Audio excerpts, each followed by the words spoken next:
The following is an Aiken Block video production.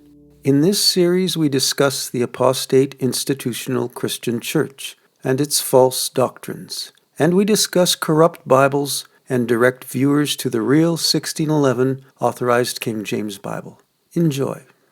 We shall find, on the other hand, as we study the subject, that the historic interpretation of prophecy, the interpretation which condemns Rome and which Rome consequently condemns, grew up gradually with the progress of events and the development of the apostasy of Latin Christianity, that it slowly modified its details under the illuminating influence of actual facts, but that it retained its principles unaltered from age to age, that it was defended by a multitude of earnest students and faithful expositors, and that it shaped the history of heroic struggles and of glorious revivals of spiritual life and testimony.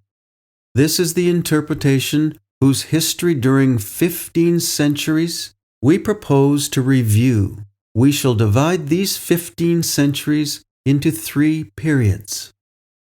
Number 1. The period extending from apostolic times to the fall of the Roman Empire in the 5th century. Number 2.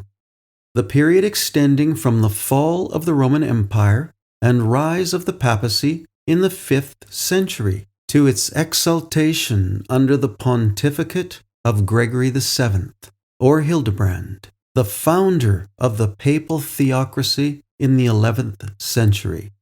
And number 3, the period from Gregory VII to the Reformation. First, then, let us glance at the history of prophetic interpretation in the interval extending from apostolic times to the fall of the Roman Empire in the 5th century. This was the period of the so-called Fathers of the Christian Church.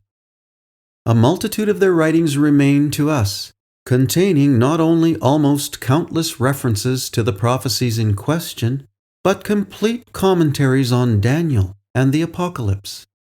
It is boldly claimed by many of the fathers of the first 5 centuries, held by the futurist interpretation of these books.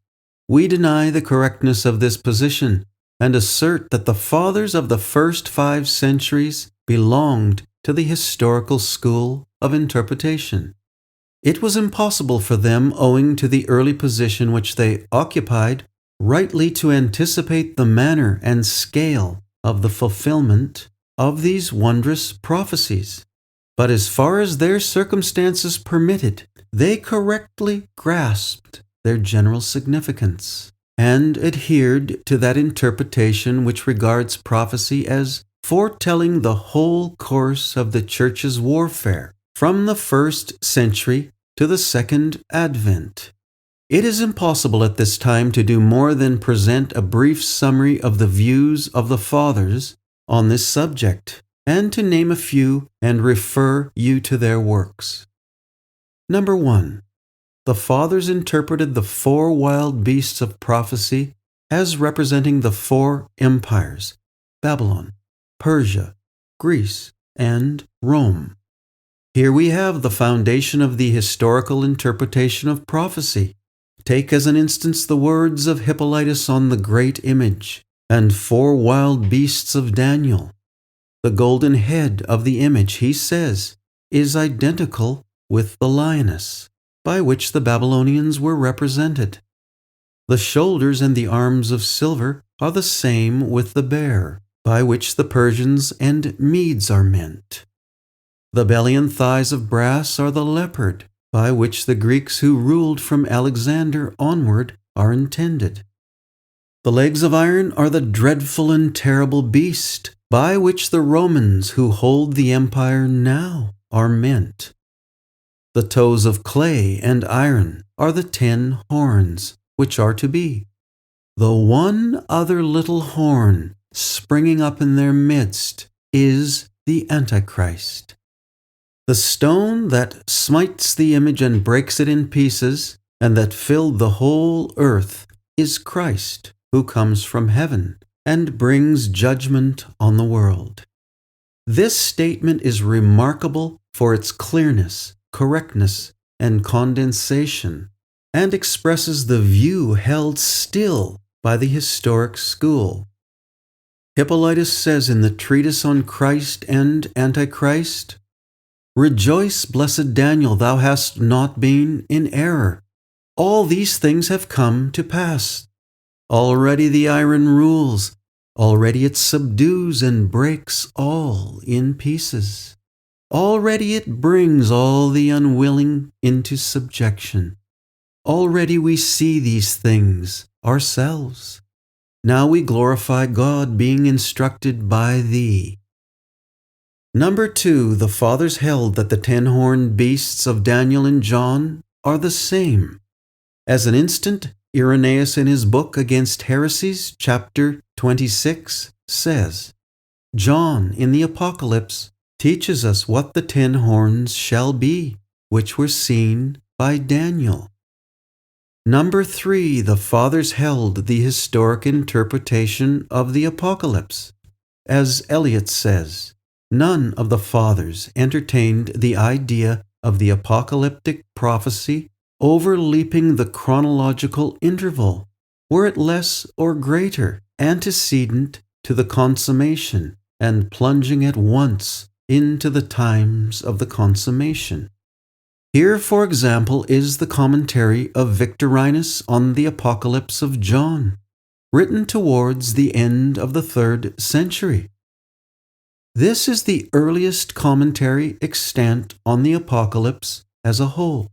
In this, the going forth of the white horse under the first seal is interpreted of the victories of the gospel in the 1st century.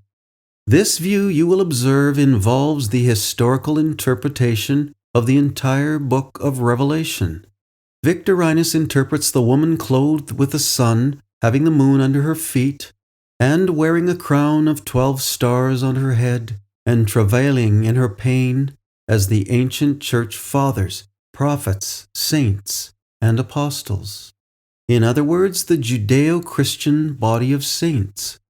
He could not, of course, point to the fulfillments, which were at his early date still future, but he recognizes the principle.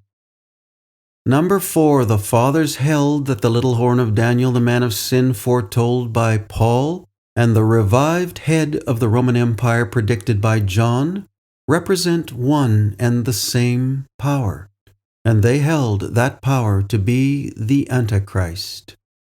For example, Origen, in his famous book Against Celsus, thus expresses himself, after quoting nearly the whole of Paul's prophecy about the man of sin in 2 Thessalonians, which he interprets of the Antichrist. He says, "Since Celsus rejects the statements concerning Antichrist, as it is termed, having neither read what is said of him in the book of Daniel, nor in the writings of Paul, nor what the Savior in the Gospels has predicted about his coming, we must make a few remarks on this subject.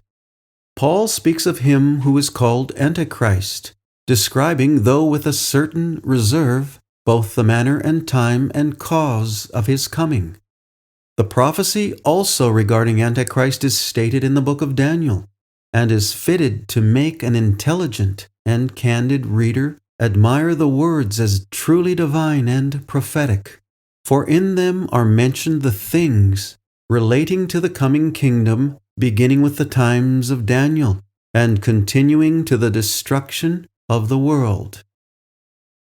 This has been a reading from H Gratten Guinness's work, Romanism and the Reformation.